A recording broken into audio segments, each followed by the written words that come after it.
4G service roll out की कोशिश में जुटी सरकार, टेलीकॉम कंपनी बीएसएनएल फिर से सुर्खियों में है। कंपनी अपने कर्मचारियों के लिए वॉलंटरी रिटायरमेंट स्कीम यानी वीआरएस का दूसरा चरण लाने की तैयारी में है, जिसका विरोध शुरू हो गया है। बीएसएनएल के एक कर्मचारी संगठन ने वीआरएस के फैसले को वापस लेने की मांग करते हुए बीएसएनएल की वित्तीय हालत के लिए सरकारी नीतियों और मैनेजमेंट को जिम्मेदार ठहराया है।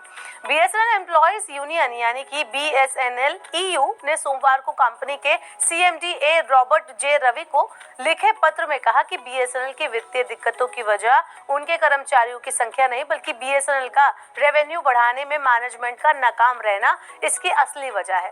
इसके अलावा कंपनी की बदहाल स्थिति के लिए सरकार की नीतियों को जिम्मेदार बताया गया। यूनियन का कहना है कि मार्च 2024 तक बीएसएनएल में 29,750 एग्जीक्यूटिव और 26,435 नॉन एग्जीक्यूटिव काम कर रहे हैं। ऐसे में बीएसएनएल में एक और वीआरएस लागू करने की कोई जरूरत नहीं है। उसने बीआरएस के प्रस्ताव को वापस लेने की मांग की है।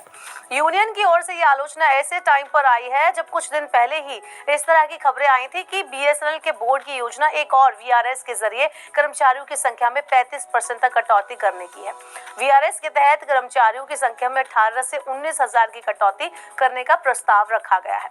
यूनियन का कहना है कि रिपोर्ट्स में ऐसा कहा जा रहा है कि बीएसएनएल अपने कर्मचारियों की सैलरी पर अपने रेवेन्यू का तकरीबन 38% खर्च कर रही है, जबकि निजी टेलीकॉम यानी कि प्राइवेट टेलीकॉम कंपनीज के मामले में यह आंकड़ा सिंगल डिजिट में है। यूनियन का दावा है कि आंकड़ा तोड़ मरोड़ कर पेश किया गया है।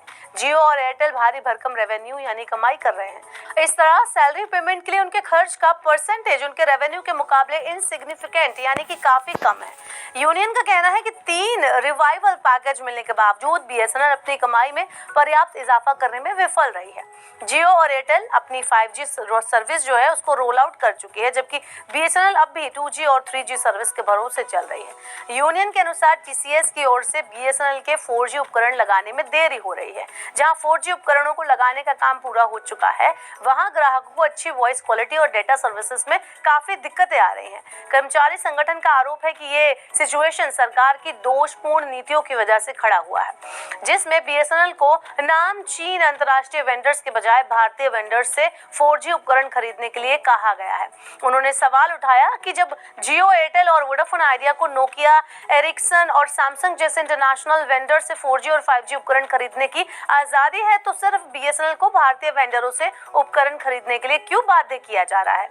कर्मचारी संगठन की ओर से कहा गया कि एक वक्त था जब बीएसएनएल अपनी लैंडलाइन सर्विस से काफी ज्यादा रेवेन्यू कमाती थी। साल 2020 में वीआरएस लागू होने के बाद लैंडलाइन और ब्रॉडबैंड कनेक्शन के रखरखाव का पूरा काम पूरी तरह से आउटसोर्स कर दिया गया। इससे सर्विस क्वालिटी काफी गिर गई। इसका नतीजा ये निकला कि बीएसएनएल के लैंडलाइन कनेक्शन लगभग खत्म हो गए और जियो ऑप्टिक फाइबर टेक्निक का इस्तेमाल करके सबसे बड़ी लैंडलाइन सर्विस प्रोवाइडर बनकर उभरी।